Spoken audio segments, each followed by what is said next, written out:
Dahil nga nandito kami ngayon sa isang magandang tanawin dito sa Subic. So, try kong tumalon. Baka mabasa naman ako ng alon or mabasa ako sa dagat. So, let's go guys! Yay! 1, 2, 3. Yay! Wala ka namang hair.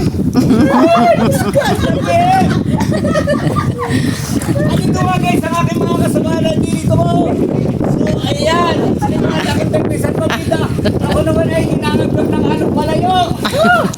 Kaya dapat masaya kami ngayon. Yay! Sa ano na kuya?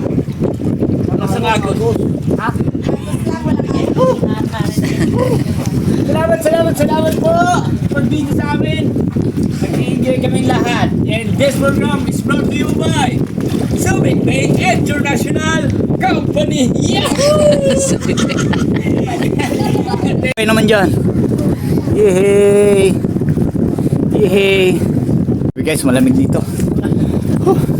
Kunyari lang ako tumalon kasi kumbaga dito sa amin, dagat din naman kasi pero ibang dagat dito maalat. Sa amin medyo maalat din. Grabe. Ayun si ate. Tawa na naman. Grabe alat. Yung isda sa amin di maalat pero yung tilapia maalat. Ayun ko ba din sa iba-iba pala ang dagat dito sa Pilipinas ano. Pero sa Subic kakaiba rin. Ay nako. Mamaya ulit.